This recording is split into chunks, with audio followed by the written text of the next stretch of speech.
Aqui é o professor Fabrício Pereira e vamos para mais uma videoaula. A videoaula de hoje é intitulada Pensamento Indígena Brasileiro e sua relação com o bem viver.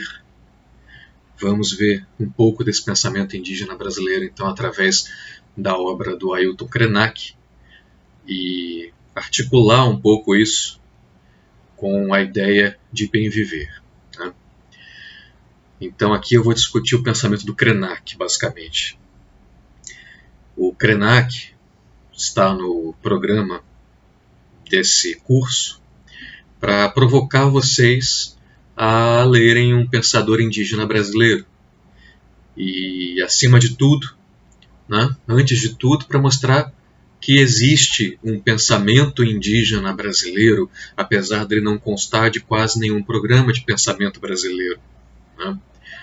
Nós temos muito pouco contato com os pensamentos indígenas. E nós, latino-americanistas, que é o meu caso, né, que eventualmente nos dedicamos a algum tema conectado com esse debate, em geral damos mais atenção ao pensamento andino, né? Pensamento andino que esteve em evidência nos últimos anos.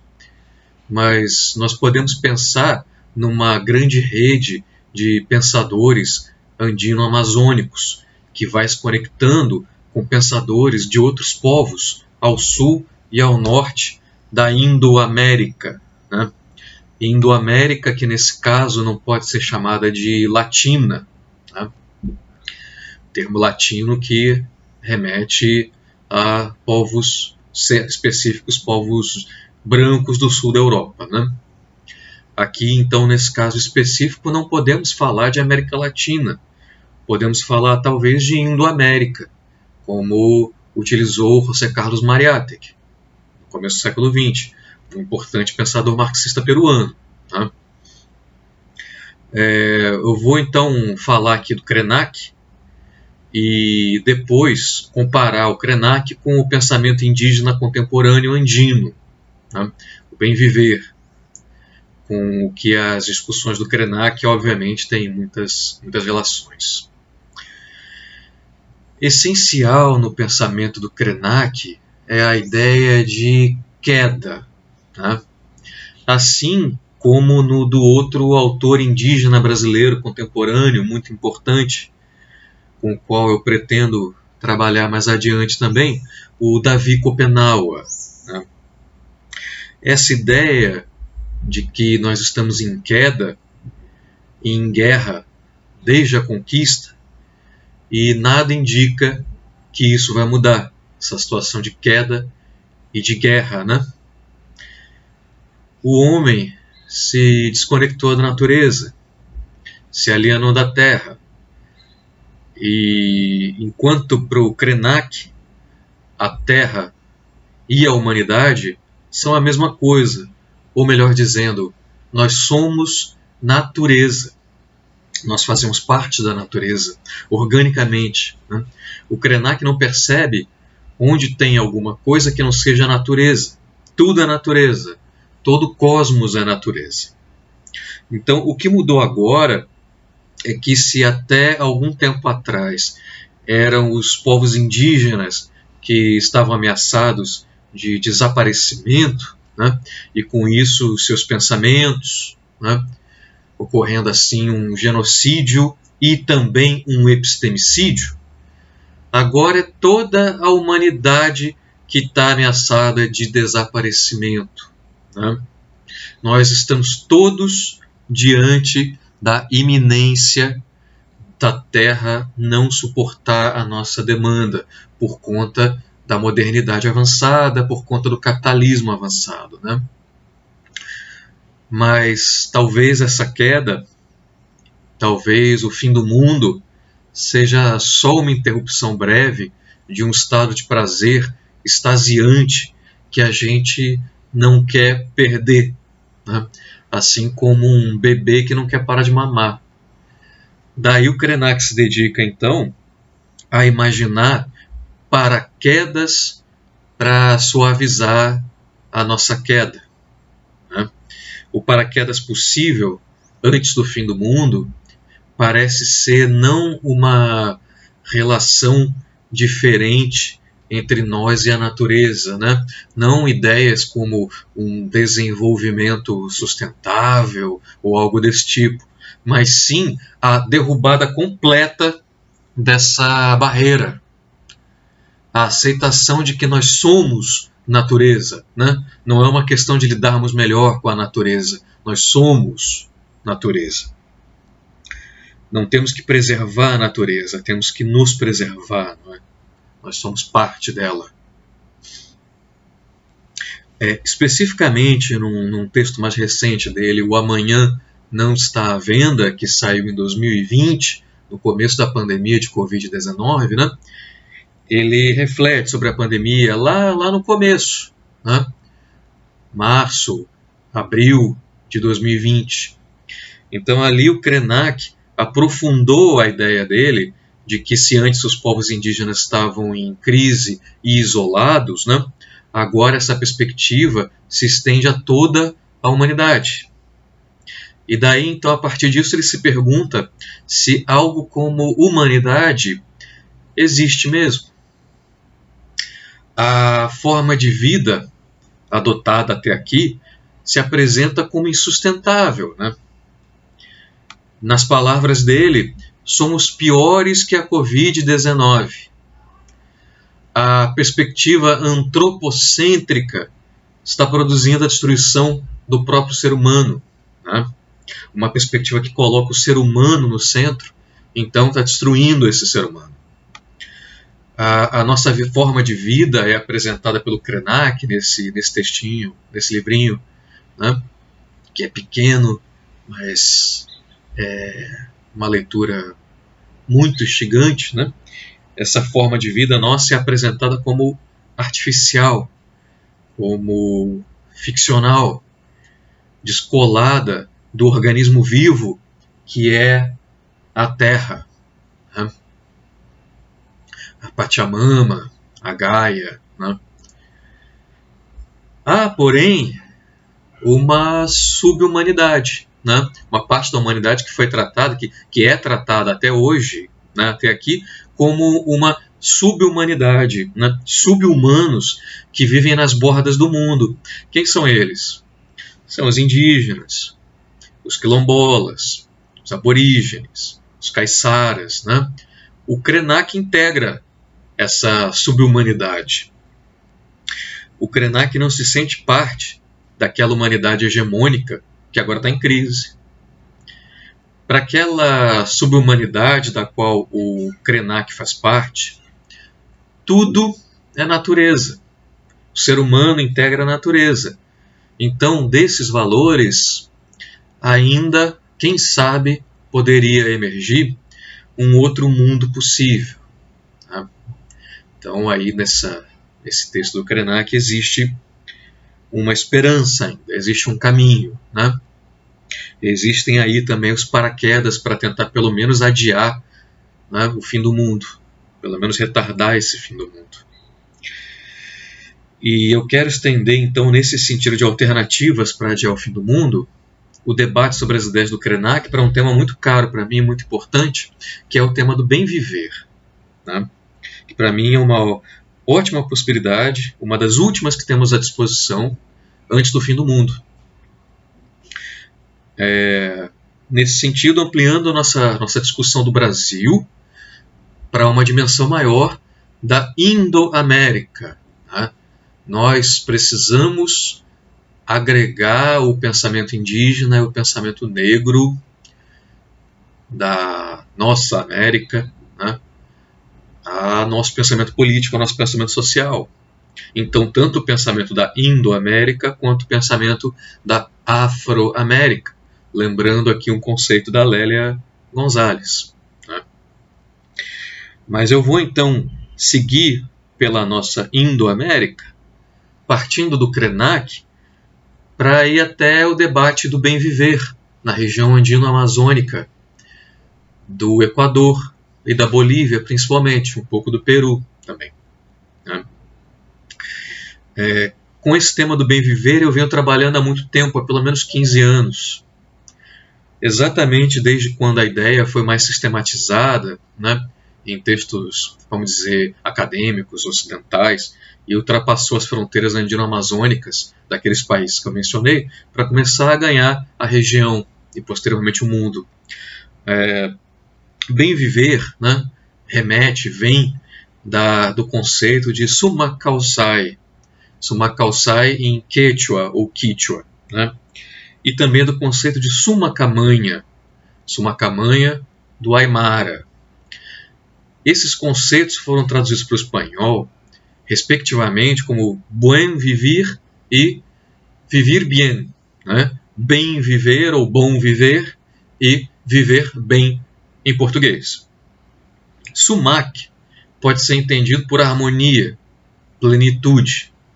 Calçai pode ser entendido como viver, conviver. Summa camanha pode significar viver em paz, conviver bem, levar uma vida doce, criar a vida do mundo. Então, a partir daí, a gente vê que há muitas traduções possíveis, né, para esses conceitos Quechua e Aymaras. E a tradução para o espanhol, ou a tradução para o português, ou a tradução para o inglês, enfim, para línguas ocidentais, não é nunca uma tradução perfeita, é uma tradução aberta a muitas possibilidades. A gente tenta se aproximar do significado, se aproximar desse sentido, mas nunca chegar perfeitamente a compreendê-lo, talvez, né? Enfim, tradutor traidor, né? Aquele velho dito antigo. Bom, duas ideias estão na base do bem viver. A primeira é a ideia do comunalismo, né, do uso comum na relação entre as pessoas, né? A comunidade com base na reciprocidade e na igualdade. A ideia 2, uma concepção holística da relação humanidade e natureza, superando a ideia de externalidade do homem em relação ao meio ambiente, né? Lembrem-se do Krenak. E aí agregando também elementos de justiça intergeracional, né? Honrar as gerações anteriores, os antepassados, né? E legar às gerações que ainda virão, os que ainda não nasceram, né? Legar a essas gerações posteriores do futuro a possibilidade delas sobreviverem e terem uma vida plena, né? É isso que eu estou chamando aqui de justiça intergeracional, justiça entre as gerações passadas, presentes e futuras. Essas ideias assumiram sentidos muito diversos no Equador e na Bolívia, tá? E elas se expandiram também pela América Latina e até globalmente. Por que isso aconteceu? Porque elas têm evidentemente um potencial crítico à modernidade, em particular ao liberalismo, ao neoliberalismo, né? Em particular à exploração capitalista da natureza. Especificamente no Equador e na Bolívia, a ideia se tornou um elemento central nos governos do Rafael Correa e do Evo Morales, e foi introduzida nas constituições, nas novas constituições daqueles países, né? A do Equador promulgada em 2008 e da Bolívia em 2009.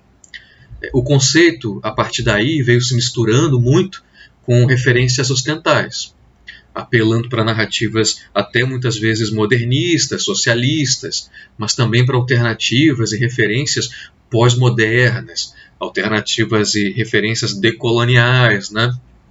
Por todo esse tipo de mistura, são muitas possibilidades e muitos sentidos, como eu falei. Esse encontro com teorias ocidentais, né, teorias acadêmicas, se evidencia quando intelectuais mais ligados ao ambiente acadêmico se apropriam dele, como o Alberto Acosta, o Edgardo Lander, o Eduardo Gudinas, né, o Yamandu Acosta, Maristela Svampa, o Boaventura de Souza Santos, entre muitos e muitos outros. Mas o conceito parece mais originário, mais original, mais próprio quando é elaborado por intelectuais indígenas propriamente, né? Sejam aymaras como Simão Yampara ou Javier Medina, bolivianos, ou seja, quichuas, como Luis Macas, o Pablo Dávalo, Zanina Pacari, equatorianos. Né? Então, entre essas várias posições, há desde uma defesa de um desenvolvimento alternativo, até a própria superação da ideia de desenvolvimento, né? Propondo aí não desenvolvimento, pós-crescimento, decrescimento, né?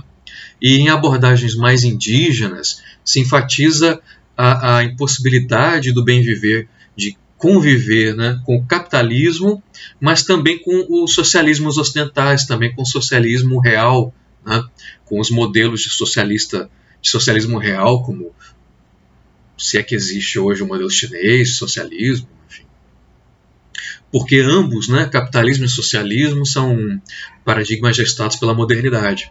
Então, esses conceitos geralmente são entendidos pelo conceito de bem viver, né? É entendido pelos intelectuais indígenas como algo não ocidental, né? Como algo que tem um potencial descolonizador muito grande. E aí então nem se associa com ideias como o do capitalismo, mas também do socialismo real, né? De modo geral, não se relaciona com qualquer possibilidade de ideia de um desenvolvimentismo, né? Então é sobre essa abordagem mais indígena do bem viver que é a formulação que eu vou que tem que é produzida pelos próprios intelectuais, movimentos indígenas, também por especialistas ocidentais que tiveram um contato grande com aquelas sociedades, né? É sobre esse sentido que eu vou discutir aqui, na verdade. Só vou falar dele. Exatamente porque eu quero conectar com o Krenak, né? Então só vou falar dessa versão mais indígena mesmo do bem viver. Não vou falar da versão do Rafael Correa ou qualquer outra, tá? Estou aqui precisando bastante do que eu estou falando, né? Especificando bem. Essa vertente aqui indígena é a dos autores que eu pedi para serem lidos, né, do pensamento indígena equatoriano. A Nina Pacari, o Luis Macas e a Mônica Chuchi, né? São autores indígenas quichuas. Né? Eles apresentam o Sumak Kawsay, eles geralmente não usam buen vivir, né, bem viver, eles usam o termo em quichua Sumak Kawsay, como algo próprio, né, próprio deles. Né? Insistem então na harmonia entre direitos individuais e direitos coletivos, insistem no valor da comunidade como central na visão de mundo indígena, né? Na defesa da plurinacionalidade, né? Na relação harmônica e na relação holística entre homem e natureza como algo único, né? Unificado, entre a geração atual e as gerações passadas e as que virão também. Então, para eles, toda essa relação holística no interior da comunidade e dela com a natureza, né, com a Pachamama, com a terra, está na base da visão indígena de mundo. Está na base do pensamento indígena. Então, lembremos aí do Krenak, lembremos do Copenaua, né? Lembremos de autores indígenas brasileiros. Né? Para esses autores do Sumak Kawsay aqui, essa é a maior contribuição do pensamento indígena para um mundo que está em vias de extinção. Né? Essa relação holística, né, dentro da comunidade e a própria comunidade ser humano-natureza. E ser humano do presente, vivo, com os que, né, já viveram e os que ainda vão viver. A tal da justiça intergeracional que eu falei antes. Então, pensem aqui no bem viver também, associando com o Krenak, né? Como ideias para adiar o fim do mundo, como paraquedas que a gente ainda pode utilizar para que pelo menos a nossa queda, né, seja suave. A Mônica Chuchi aponta, né, a seguinte ideia, desenvolve a seguinte ideia que eu vou ler aqui. uma citação do texto dela. O Summa Calçai é uma proposta que nasce num momento em que o sistema mundo continua com seu propósito de conseguir o crescimento econômico e o desenvolvimento. Ele nasce no momento em que, como efeito do desenvolvimento, o planeta está em crise. Se afundam as desigualdades e as consequências as pagamos todos e todas. O Summa Calçai contradiz o paradigma cartesiano do homem como amo e senhor da natureza, que considera a natureza num âmbito externo à história humana, né? Que apresenta o ser humano individual, isolado da natureza. Essa concepção cartesiana, imposta hoje em dia, está nos passando uma fatura muito cara. Fecho a citação. Então pensem nisso, gente. Ainda dá tempo para mudarmos alguns paradigmas e nosso modo de vida. Se inspirem, leiam o Ailton Krenak, leiam também o Davi Kopenawa e leiam os autores indígenas que tratam do Summa Calçai, do bem viver, né? Talvez até a gente consiga com isso adiar o fim do mundo. Não parece, mas essa aqui é uma mensagem otimista. Bom dia, boa tarde, boa noite.